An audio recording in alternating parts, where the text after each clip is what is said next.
Today I'm going to make orange marmalade. I will put the list of utensils and the ingredients on my video, and you can pause it, write them down, and then we'll get started.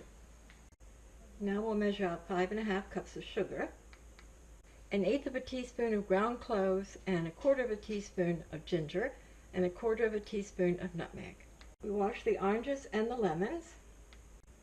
We cut the oranges into wedges, and then make sure we remove this inner part.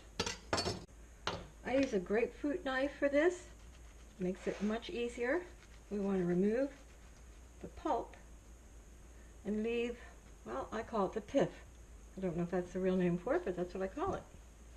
We want to remove that, and we're going to save any of the peels that look like this because we're going to actually use them in the marmalade.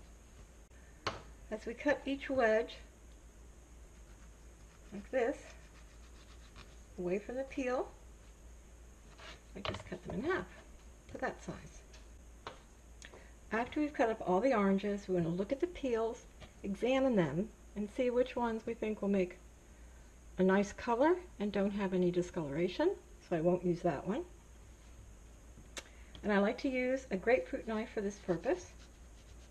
So what we're doing here is removing, again I call it the pith, from the peel. So I have all the orange peels and lemon peels ready. At this point I just like to go over them and see if there are any that I think maybe I can remove a little bit more of that bitter stuff. Some people I think like to leave more on, but I don't.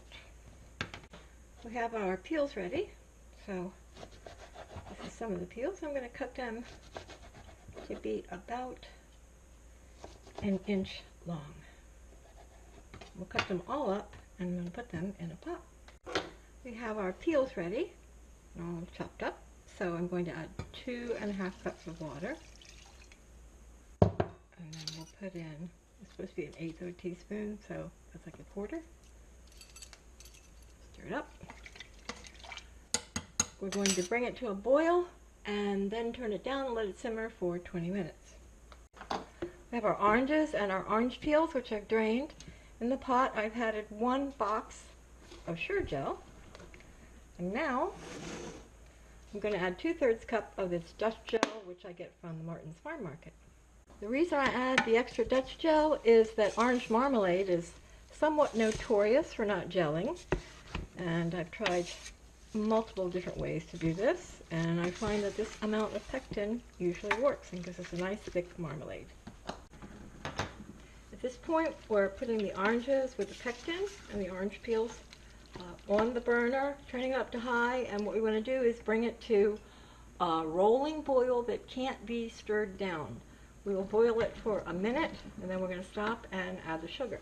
We boiled the orange marmalade at that full rolling boil for a minute. It took a few minutes to get to that point. Now we're going to add the sugar all at once. We'll put it back on the burner, get it again to a full rolling boil, and boil it for another minute.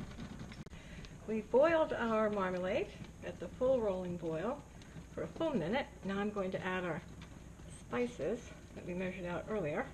Ginger, nutmeg, cloves. Stir those in, and then start to put it into the jars. I've now taken one of our hot jars out of the pot, and I'm going to use a ladle along with my handy funnel to fill one of the jars. You have to leave enough headspace. Should leave probably at least 1 inch of headspace here for processing. And I have this great tool, which to me is indispensable, this magnetic wand.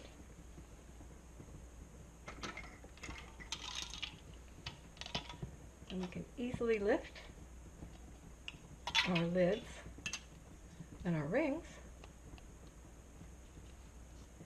out of the pot, put the lid on. We want to make sure that there was nothing here around the rim, no sticky parts from the jam. And we'll close it up evenly, carefully. Watch out, it's hot. And then we'll do that for all the jars. So for this jar, got a little bit of sticky jelly on it. I keep a nice clean cloth. I dip it in the hot water where I was boiling the jars and keeping them warm, and wipe off the rim before we try to seal it.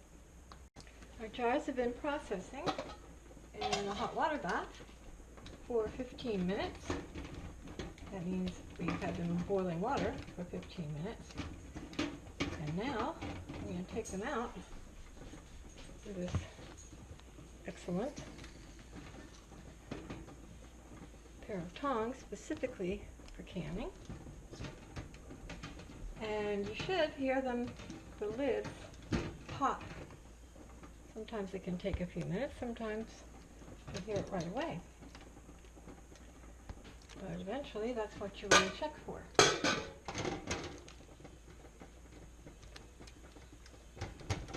And again, when you're